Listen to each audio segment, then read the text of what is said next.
Paz do Senhor, meu irmão, minha irmã que nos acompanha em mais uma aula de subsídio do CAPET. Nós estamos comentando esse trimestre a respeito da mordomia cristã. É um tema muito interessante, muito importante e bastante abrangente, né? Nessa aula, nós vamos comentar ali a aula de número 9, né? A respeito da família, tá? Um tema primordial, principalmente se nós pensarmos a situação que nós estamos vivendo nos dias de hoje, tá bom? Meu nome é Natan, sou lá do Vila Luzita, estou aqui com a irmã Paloma. Pode se apresentar, irmã Paloma. Obrigada. A paz do Senhor, pessoal. Eu sou a Paloma, eu congrego na igreja dentro do nosso Ministério de Santo André, ali no Sônia Maria, uma igreja pastoreada pelo pastor Paulo, né, conhecido carinhosamente como Paulinho. Sou casada há 11 anos com o Renato e junto nós temos uma filha de 4 anos e meio, a Rebeca. É um privilégio muito grande estar aqui com vocês hoje. Amém. Irmã Paloma, nós temos aqui um tema bastante importante, né? Um tema bastante pastoral, né? A respeito da família, né? Hoje em dia nós vemos uma situação bastante complexa, muitos desafios, né? Principalmente aí no que tange aos relacionamentos, né? O que você acha de hoje em dia, né? Como é que a gente está vivendo essa família hoje em dia? Como é que você enxerga a família nos dias de hoje? Olha, falar do tema de família, à luz das escrituras, no tempo que vivemos na sociedade de hoje, é um grande desafio, porque este assunto ele tem se transformado de diversas formas e o assunto que as pessoas têm trazido a respeito da família normalmente não são bíblicas, né? Então, as opiniões estão bem divergentes da palavra de Deus do que hoje é a família, de fato, à luz das escrituras. Então, é um grande desafio falar de família hoje. Exatamente, né? Principalmente, né, com tantos ataques, né? A família de hoje em dia, né? É, uma, uma certa descaracterização do que é a família que Deus criou. E dos papéis também, né? Dos papéis e responsabilidades de cada um dentro da família também está bem distorcido. E falar de filhos também é um desafio na sociedade que a gente vive hoje, porque estamos vivendo na sociedade do mundo dos pets, onde as famílias preferem criar pets do que criar filhos. Não que tem problema criar pet, de forma alguma, eu tenho dois cachorros. Mas o problema é que as famílias estão substituindo os filhos pelos pets. E a gente vê isso porque a própria sociedade está se transformando nisso. A gente vê que o mundo dos pets tem crescido muito, os pet shops têm crescido muito, produtos para pet, convênios, até os hotéis precisaram se adaptar para receber os pets, porque as famílias viajam e precisam levar os pets. Não que tenha problema você ter pet, mas eu diria que o problema mesmo é você substituir um filho, que é algo que Deus instituiu para um casal, para procriação, trocar ele por um pet, né? E a gente sabe assim, realmente está bem difícil criar pessoas. Eu diria que o maior desafio de um ser humano é criar outro ser humano. É muito desafiador. Falo isso para uma criança, né, de 4 anos, e a gente está naquela luta tentando formar o caráter dela, principalmente com princípios cristãos. Então é um desafio muito grande. Então é muito mais fácil e mais confortável ter pet do que ter criança. Então falar de família, falar de filhos é realmente um desafio, como a gente já comentou aqui. Perfeito, verdade. Paloma, para nós começarmos a falar de família, né? Acho muito importante nós falarmos do primeiro passo de uma família, né? Que é o casamento, né? Para você ter uma família, né? Principalmente pensando em padrões bíblicos, né? Quando a gente fala aqui, a gente fala em padrões bíblicos, né? Eu lembro muito bem de uma música que tem por aí que vai falar família, família, aí vai falar cachorro, gato, galinha, esse tipo de coisa, né? Não lembro exatamente a música, mas o padrão bíblico não é esse, né? O padrão bíblico é pais e filhos, tá? Então, quando a gente fala de casamento, né, irmã Paloma, o que a gente pode falar do casamento numa perspectiva bíblica, né? Eu trouxe aqui um complemento bíblico para os irmãos, além do texto que foi mencionado na revistinha, apenas para auxiliar no preparo da aula de vocês. É um texto que está no livro de João, no capítulo 2, dos versos de 1 ao 12, que é as bodas em Caná da Galileia. Gostaria de fazer menção dessa passagem porque nós vemos aqui um registro do primeiro milagre público de Jesus quando ele esteve aqui na Terra, e é justamente na formação de uma família, é num casamento. E é interessante isso porque Jesus, ele não permitiu que aquele casal vivesse um momento de constrangimento, porque o vinho havia acabado. Nós sabemos pela cultura da época que isso acontecer num casamento, na metade de um casamento, era algo desonroso. Então eles iriam ali iniciar um casamento de uma forma desonrosa perante a sociedade. Então nós vemos Jesus priorizando isso. Interessante que a gente vê que após Jesus transformar ali a água em vinho, o mestre Sala provou desse vinho e ele falou que aquele vinho era o melhor que ele já tinha provado. Isso é muito interessante porque não é um vinho aguado, porque veio de uma água, era o melhor vinho. Então a gente vê nessa passagem o cuidado de Deus para com a família. É muito interessante isso, ver o cuidado de Deus, o amor dele, porque essa passagem fala de qualidade, fala de cuidado e fala de família. Então eu quis trazer essa passagem mais para complementar mesmo a aula dos irmãos, porque a família foi constituída por Deus e a família é a base da sociedade. Ele é a base da sociedade. A sociedade pode falar o que quiser, mas a base dela é a família, e a família foi constituída por Deus, e essa passagem fala justamente sobre isso, sobre qualidade, porque Jesus transformou água em vinho, foi o melhor vinho, né? Fala sobre qualidade, fala sobre cuidado, e fala sobre o amor de Deus para com a família, principalmente ali no início de uma família, que foi o casamento, no caso, aqui na passagem. Perfeito, perfeito. Isso é maravilhoso, né, Paloma? Deus, Jesus, quando... É interessante essa passagem, né? Porque Jesus, ele participava das festas, né? Ele participava social. Exatamente. Ele participou desse momento de alegria, né? Às vezes a gente coloca Deus só num lugar do culto, só no lugar... não, nós temos aqui um culto para adorar a Deus, tudo bem, ele está lá nesse ambiente também, mas Deus também está no casamento, né? Deus está ali celebrando as festas de aniversário, de casamento, e esse episódio foi maravilhoso, né? Que Jesus estava lá, e não só estava lá, como também ajudou aquelas pessoas ali que estavam se casando, né? A partir da família, né? Não sei se você quer comentar mais alguma coisa a respeito da família, de como que a gente pode manter aí essa... Falar de casamento, assim, é um verdadeiro desafio, realmente. Porque viver, né, com outra pessoa, conviver com outra pessoa é difícil, mas a gente precisa concordar que Deus acertou. Quando ele disse que não era bom que o homem vivesse só, ele acertou. Porque apesar de ter muitos desafios, eu diria que maior são os momentos de alegria que uma família tem do que os momentos de desafio. Se a gente for para ver, é maior os momentos de alegria. Então Deus não errou quando ele disse que não seria bom que o homem vivesse só e ele instituiu o casamento. Eu diria que ele acertou muito, porque realmente é muito difícil você ver, né, assim, você viver sozinho, vamos dizer assim. Tipo, não que não seja possível, a gente sabe que tem pessoas que ficam sozinhas, tem viúvos, enfim, né, não é esse ponto, mas eu diria que apesar de ser um grande desafio, Deus acertou muito, mas isso não é o que a sociedade diz hoje, né? A sociedade fala que é ruim casar. E o inimigo, ele luta muito contra essa base da família, porque ele sabe que a base da sociedade é a família, ele sabe que Deus que instituiu, então ele luta ferozmente contra ela. Então ele cria diversas mentiras sobre a família. E por isso que é um desafio da igreja combater essas mentiras perante a sociedade, né? Que é o que estamos fazendo aqui, por exemplo, com essa aula. Então, por exemplo, o inimigo, ele fala para a sociedade hoje que, mas você não precisa ter família. Por que você vai ter família? Para que você vai casar? Viver junto é um problema, porque enquanto você está namorando, tá tudo muito lindo. Se você casar com a pessoa, se você morar junto com a pessoa, você vai ver que vai ter problema. E realmente começa a aparecer alguns probleminhas que é normal, aí as pessoas falam, tá vendo? Até a gente, antes de morar junto, tava tudo bem. Tudo certo. Fomos morar juntos, começou a ter problema, e muitas vezes as pessoas se separam ali, nesse momento. Então o inimigo inventa essa história de que você não precisa casar.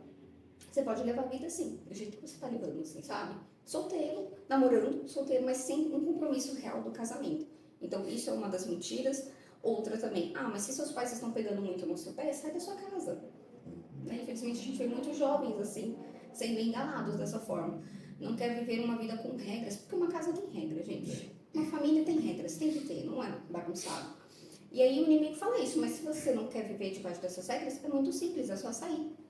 Né? E nós vemos muitos jovens saindo de suas casas sem o mínimo de estrutura, não que tenha problema sair também, mas sem estrutura, sem maturidade para viver sozinho, para pagar suas contas sozinhos, e aí começa a ter um monte de problema, querem viver uma vida sem regras. Isso também não é bom, e a gente vê que a sociedade tem ido também por esse caminho, né? Outro também, mas você é casal, não precisam ter filhos. Ok, vocês são casal, mas vocês não precisam ter filhos. Para que vocês vão ter filhos? Filho é muito caro. Filho dá muito trabalho. Ainda mais que vocês trabalham, né? É melhor vocês terem um petzinho, cuidar de um bichinho. Não que tenha problema, gente, cuidar de um bichinho. Mas é melhor do que criar um ser humano. Porque o ser humano é muito difícil, é desafiador. Então, essas são as mentiras que o inimigo tem construído hoje na sociedade, que está deturpando a imagem da família conforme as escrituras, conforme a palavra, né? E eu gostaria só de ler aqui um trechinho que está na revista, que eu achei muito lindo, quando o irmão escreveu aqui, ele colocou assim, ó: ter uma família significa que você é parte de algo muito maravilhoso. Significa que você amará e será amado pelo resto da sua vida. Eu achei isso muito especial e eu quis reforçar aqui. Maravilha, uma Paloma, é verdade, né? Infelizmente, hoje as pessoas estão, né, infelizmente, desistindo da instituição do casamento por poucos motivos, né? Por motivos muito frágeis, né? Bom, mas vamos lá. Então, temos o casamento, né? Temos essa instituição criada por Deus, né? Algo interessante que a família foi criada antes da igreja, até. Isso mostra também uma certa primazia de um em relação ao outro, não concorrência de um em relação ao outro, mas uma primazia de um em relação ao outro. A base da igreja também é a família, né? Assim como a sociedade. Exatamente. A igreja ela é feita de famílias, De famílias. né? O fruto natural de um casamento são os filhos, né? Não é patrimônio. O fruto natural do casamento são os filhos. E para falar de filhos, irmã Paloma, eu sempre gosto de usar um texto lá de Deuteronômio capítulo 6, especialmente ali dos versículos 1 até o 9, né? Esse livro, esse texto, né, eu acho que mostra muito bem como que é cuidar de filhos, tá? Só fazendo uma pequena introdução para a gente compreender o impacto desse texto, né? O livro de Deuteronômio é um discurso de despedida de Moisés, né? Moisés ali o povo, né, está prestes a entrar na Terra Prometida e Moisés ele faz um grande discurso, né?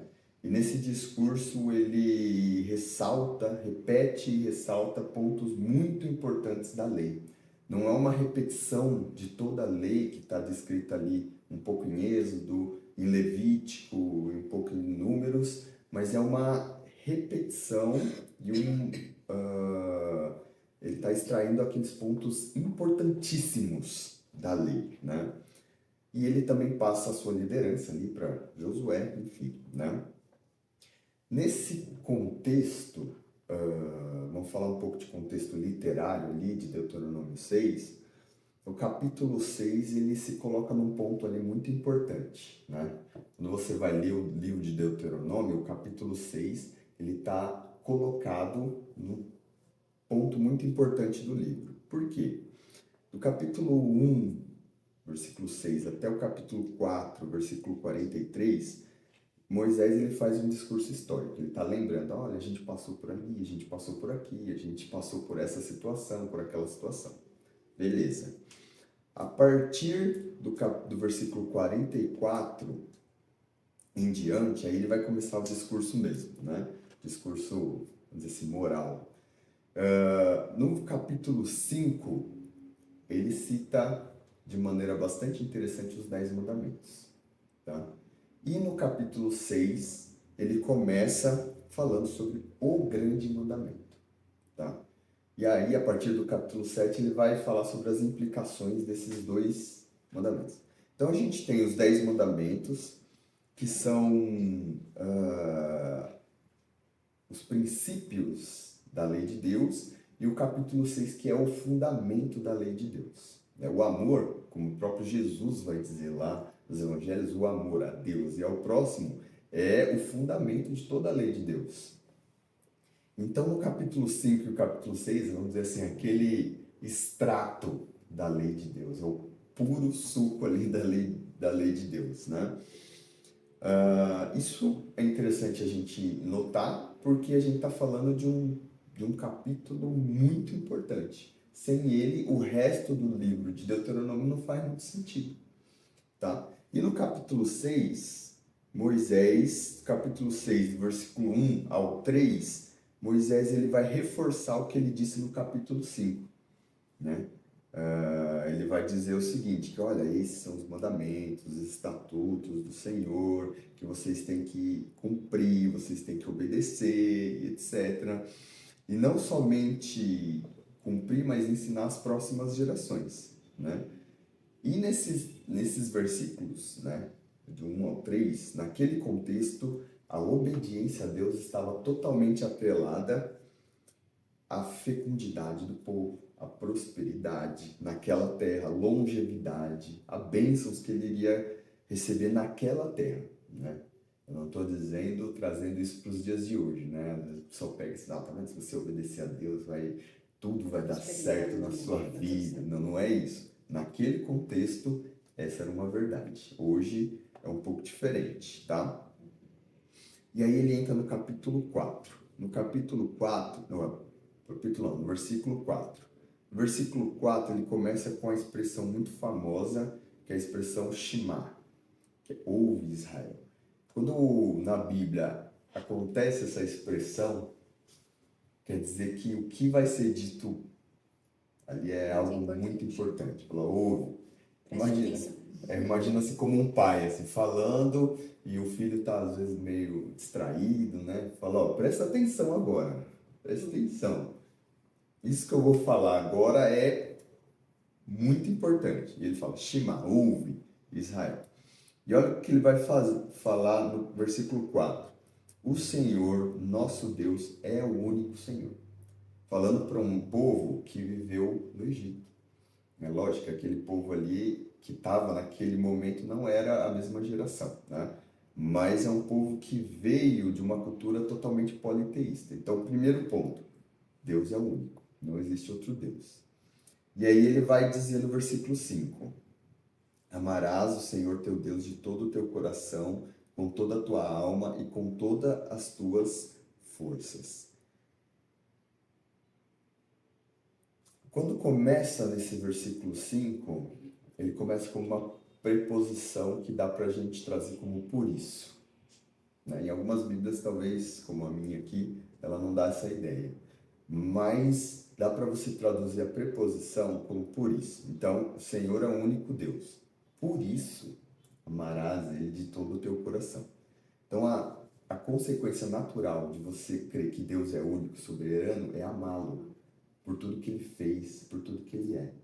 A consequência natural de um Deus grande, poderoso e único é amar Ele de todo o teu coração, né? Ele vai falar aí 3 coisas, né? Com toda a tua alma, né? Ou seja, seu entendimento, seu intelecto, sua vida, né? É interessante porque essa palavra alma é a mesma palavra lá de Gênesis 2:7, fôlego de vida, né? Então, amar com tudo que você, com toda a sua vida, com todas as suas forças, né? Então, Moisés ele tá falando, olha, isso aqui é essencial. Deus é único e nós temos que amá-lo acima de todas as coisas, né? E aí, uma palavra, ele começa a falar, ele entra num tema que é o nosso tema. Então, primeiro ponto, olha, tá vendo a lei de Deus? A gente tem que obedecer, a gente tem que cumprir, a gente tem que observar.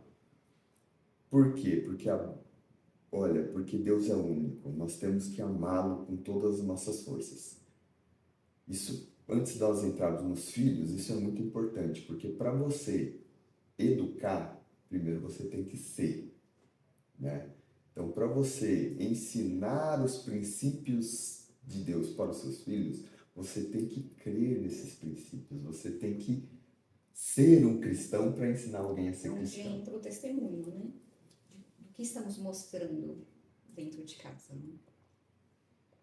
Eu até havia colocado aqui que fora de casa, às vezes algumas pessoas ainda conseguem sustentar uma máscara, mas dentro de casa não. Isso não é possível. Você não consegue sustentar por muito tempo uma outra coisa que não é você. Dentro da sua casa, você é quem você é. Então, quem estamos sendo dentro da nossa casa? Onde entra esse testemunho do que a gente fala para os nossos filhos, como ensinar os nossos filhos a amar também e obedecer a esse Deus, se nós não fazemos o mesmo. Perfeito, exatamente. E é o que o texto vai dizer, então, principalmente dos versículos 6 até o versículo 9. Olha que interessante que ele vai dizer o seguinte, ó. E essas palavras, que palavras? Que ele acabou de dizer, né? Os 10 mandamentos, Deus é único, nós temos que amar a Deus. Essas palavras, né? Que hoje te ordeno estarão no teu coração. Ponto. Você, para ser o que você falou, né? Dentro de casa eu não consigo esconder, né? O meu filho sabe exatamente quem eu sou, né? Então você tem que ser um cristão para ensinar alguém a ser cristão. E ele continua, versículos 7, 8 e 9. E essas palavras, né? As ensinarás a teus filhos, e delas falarás sentado em casa e andando pelo caminho, ao deitar-te e ao levantar-te. Também as amarrarás como sinal na mão e como faixa na testa, e as escreverás nos batentes da tua casa e nas tuas portas. Esse texto é muito, muito, muito interessante, porque no versículo 7, ele usa um verbo assim muito interessante que acontece só nesse texto. Só aqui que tem esse verbo na Bíblia, que é o verbo inculcar, né? É o verbo shinan. Ele não é somente um ensinamento, sabe, meu Paulo? Não é simplesmente. Existência. Às vezes ele dá a ideia de você abrir a cabeça e colocar dentro alguma coisa. Ele pode ser traduzido como perfurar também. Então é como se. Sério mesmo. É um negócio assim, olha, abre a cabeça da pessoa e coloca isso dentro, né? É algo incisivo, tá?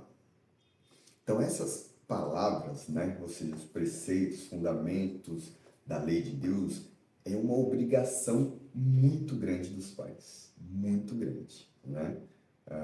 Só que assim, né, parece algo muito abstrato. Beleza, então como é que eu abro a cabeça do meu filho e coloco coisa lá dentro, né? O texto ele vai dizer, né? Como? Falarás. Primeiro, sentado, andando, deitando, levantando. Aqui não é literal, né? Então tem que falar andando, tem que falar. Não é literal, mas ele está falando em todos os momentos. No dia a dia. Exatamente. Quando você respira a palavra, automaticamente no seu dia a dia ela vai estar. Perfeito. Ou seja, em qualquer lugar. Você está sentado, tranquilo, quando você está andando, fazendo alguma coisa, quando você está de pé, quando você está deitado. Chega num passeio, numa viagem.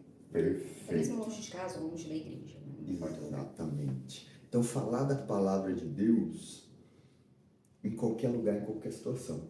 Só que existe uma forma disso, né, irmã Paloma? Não é eu querer abrir a Bíblia o tempo todo, olha, aqui, ó, está escrito aqui. Não, mas a todo momento aplicar os princípios de Deus na vida, né? Falar, olha, meu filho, eu acho interessante, né, que uma vez eu viajei com a minha família, eu tenho um filho de 7 e um filho de 1 ano. Nessa época eu só tinha o meu de 7, né?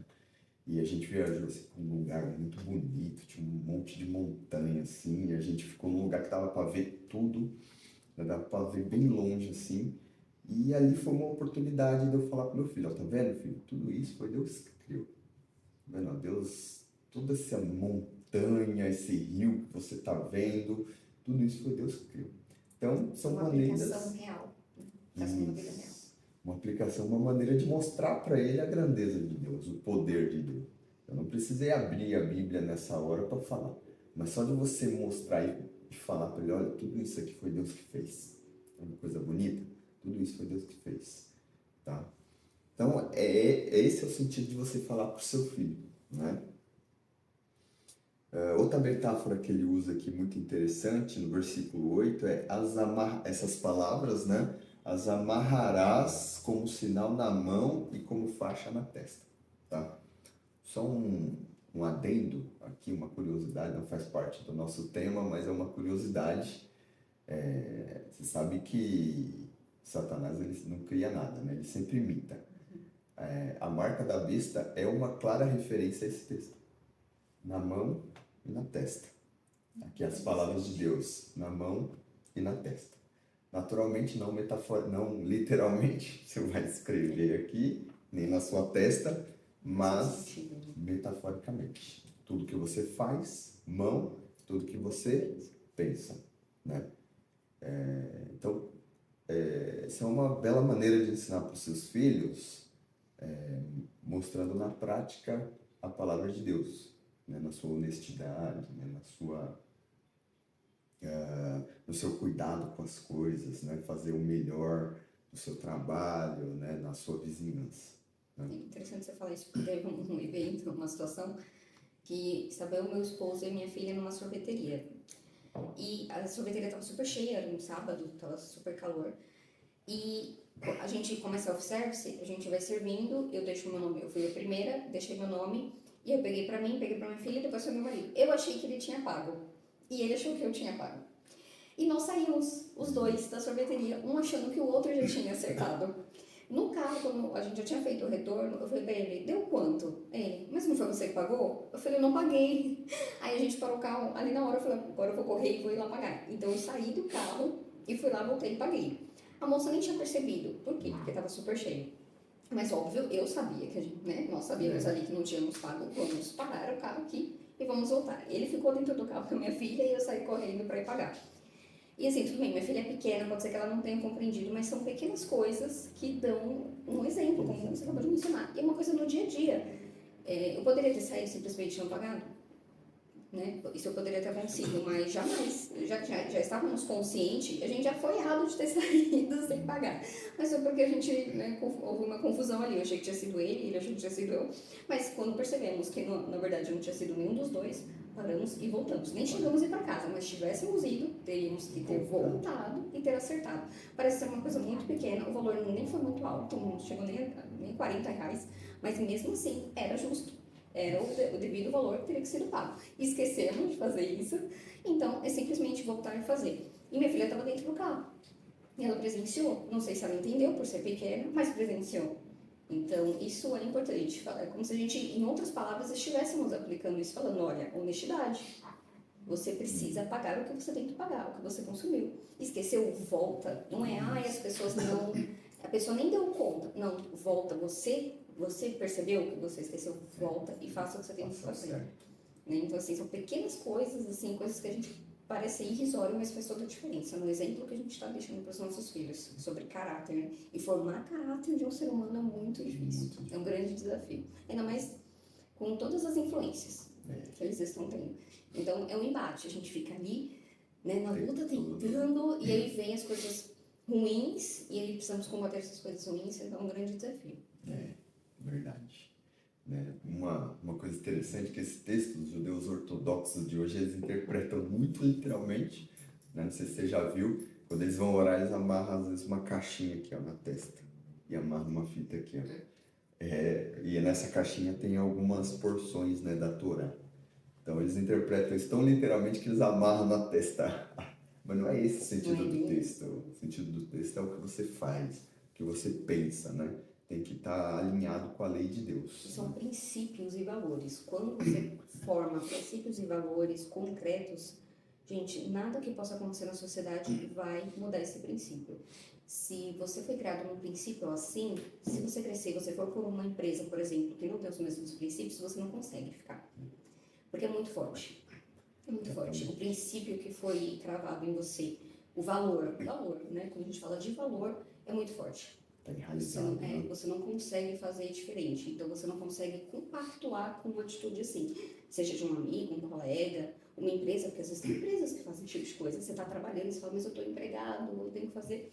Não, se não estiver dentro do seu, se não estiver de acordo com a sua moral, com o seu valor, o seu valor é muito mais forte, você não vai conseguir. Isso é importante, porque a gente vai conhecer pessoas que vão tentar nos levar para um caminho ruim, principalmente jovem, adolescente, só que se aquele valor estiver muito enraizado, vai bater e vai falar, não, isso não está certo, não faz sentido, não tem como eu compactuar com isso e nem participar disso. Então a gente precisa fazer isso na vida dos nossos filhos, porque a gente não vai estar sempre com eles. Para fazer as escolhas, para falar para eles, eles vão começar a fazer as suas escolhas sozinhos. E para eles fazerem essas escolhas e serem boas, eles precisam ter esses valores e princípios bíblicos totalmente inculcados, como você falou, na cabeça, na mente, no coração. Perfeito, exatamente. E o texto ele continua, no Colombo, ele vai, no versículo 9, ele vai dizer: e as escreverás nos batentes da tua casa e nas tuas portas, né? Novamente, não deve ser interpretado de maneira literal, né? Não é para você sair escrevendo a Bíblia na sua porta, mas é uma coisa metafórica, né? Ou seja, quando fala dos umbrais da porta, é a entrada, né? Isso me lembra a instituição da Páscoa, né? Que você precisa, os judeus ali, os hebreus, eles mataram um cordeiro e pintaram com o sangue. E o anjo da morte, quando passava, via o sangue, ele pulava, né? Tanto é que essa é a palavra Páscoa, né? Passar por cima daquela porta que estava pintada, né? Quando a Bíblia diz que a palavra de Deus tem que estar no umbral da sua casa, né? É aquilo que a gente diz, bom, a minha casa serve a Deus, né? A minha casa tem princípios. Então, quem olha de fora, olha para sua casa e fala, não, ali moram os crentes, né? Ali moram os crentes. E como que você faz isso? Não é somente se vestindo de crente, né? Como minha mãe dizia, né? Você veste de crente aí, de terno, gravado. Não. Você faz isso com ações. Na vizinhança vê a sua honestidade. Como você trata, né? Exatamente, como você trata as pessoas, né? Como você lida com os problemas. E isso faz com que as pessoas te vejam como alguém que serve a Deus, né? Novamente, os judeus ortodoxos, eles entenderam isso de forma metafórica. Então, eles têm um negocinho assim, chama mezuzá, eles prendem exatamente com um rolinho escrito algumas coisas da Torá, né? Eles entram, dão um beijo naquilo, mas isso, tradição, não significa nada, tá?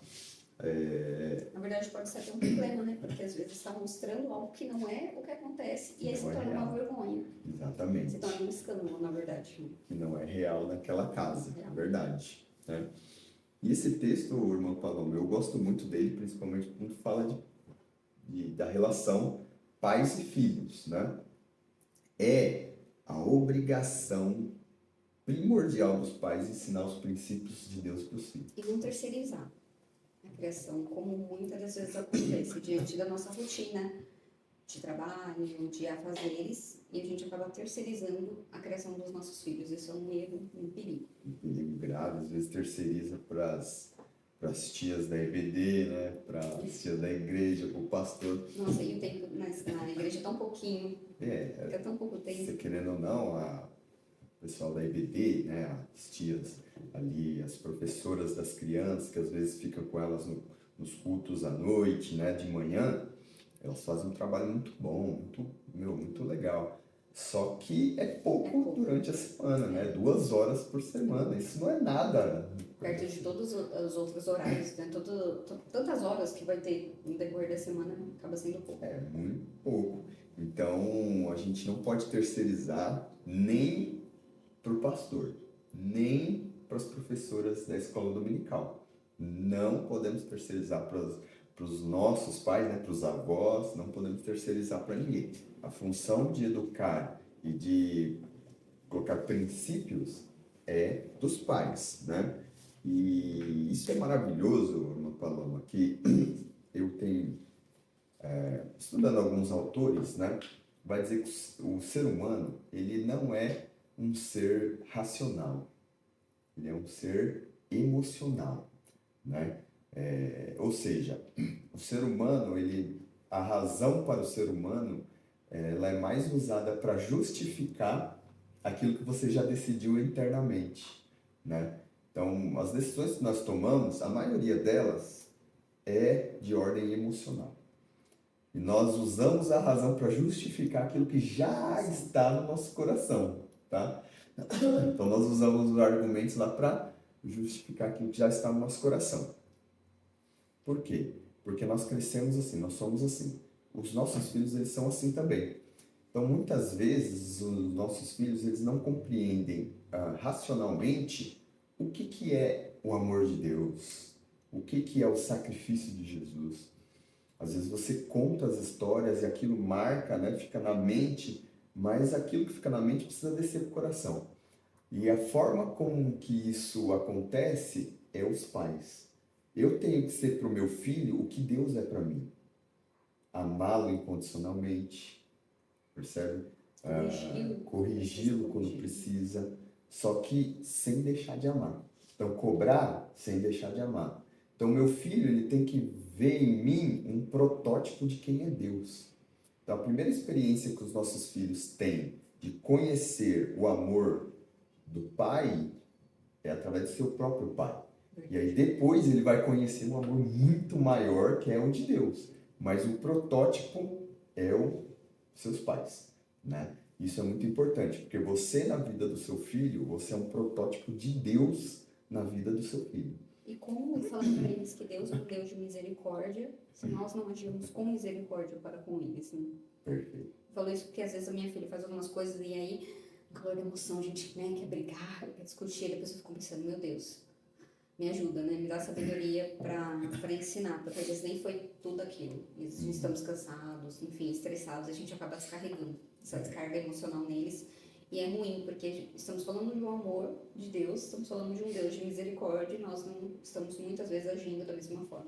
E aí fica difícil para eles materializar isso. Né? Exatamente, né? E é todas as nossas ações contribuem ou atrapalham, né? Então, por exemplo, para mim, que sou pai, né? Como eu amo a minha esposa, vai refletir em como meu filho vai amar a esposa dele no futuro. Como eu trato as pessoas, né? O respeito, vai refletir também no futuro. E ensina ele ainda como Jesus ama a igreja, né? Exatamente. Que é o que a gente tanto fala, ensina para as crianças. Exatamente, né? Como eu respeito as leis, por exemplo, as leis de trânsito, vai refletir na vida do meu filho. Então, são pequenos detalhes ali que fazem toda a diferença, né? Em relação aos filhos, eu acho que esse texto né, ele é muito profundo, a gente poderia ir muito além disso, mas para essa aula acho que está ok. Em relação aos filhos, até mais alguma coisa para nos ajudar? Você acredita que um dia já cogitei a ideia de não ser mãe? Já cogitei a ideia de não ser mãe. E eu orei e perguntei para Deus se eu poderia não ser mãe. Chega a ser até engraçado, né? Mas eu falei, Senhor, eu não quero ser mãe. Eu posso não ser mãe? Simplesmente. E Deus falou para mim que não. Que era da vontade dele que eu tivesse filhos. E hoje eu olho para trás e falo, que bom que Deus falou isso. Que bom que ele me convenceu. Porque quando ele falou isso para mim, eu falei, amém. Então, coloque esse desejo no meu coração. Porque eu entendi que uma criança precisa ver o mundo desejado, né? E ele colocou mesmo. E poucos meses depois eu já estava desejando ser mãe. E além dele ter me feito mudar de ideia, ele me proporcionou essa bênção, esse privilégio tão grande que é ser mãe. Então eu já cogitei, já tive essa ideia de, nossa, filhos acabam atrapalhando, e aí eu trabalho fora, e eu tenho também um pouco de foco em carreira, esse tipo de coisa. Eu achava que isso seria ruim, mas Deus me convenceu de que não. E de fato não foi mesmo, ela não me atrapalhou em nada. Jamais, e muito pelo contrário, ela trouxe outras coisas para minha vida, ensinos. Deus tem me ensinado muito através dela. Então eu falo que foi um privilégio muito grande. Eu sou grata a Deus por ele ter falado não para mim lá atrás, ter falado não, você não pode não ter filhos, eu quero que você tenha. E além de ter me convencido do contrário, ele ainda me deu esse privilégio, porque a vida vem dele, então foi ele que me tornou mãe, né? Então só agradecer a Deus por esse privilégio, de ele ter dado a minha filha e hoje eu poder ser mãe e aprender muito com ela. Mais aprendo do que ensino. Maravilha! Meus irmãos, essa foi a nossa aula, né? Espero que você tenha gostado, espero que você tenha aprendido. Você que é professor, que Deus abençoe sua aula, que Deus te use poderosamente. Você que é aluno, que Deus também abençoe sua vida, né? Uma Paloma, quer falar algumas palavras? Sim. Gostaria só de agradecer a oportunidade, agradecer a confiança, ao convite do professor Sérgio, que me convidou para estar aqui, a você que está aqui dando esse apoio. E sou muito grata a Deus por este privilégio, muita alegria estar aqui e que eu possa ter contribuído de alguma forma para o ensino e o preparo das aulas dos irmãos. Amém. Muito Deus obrigada. abençoe sua vida.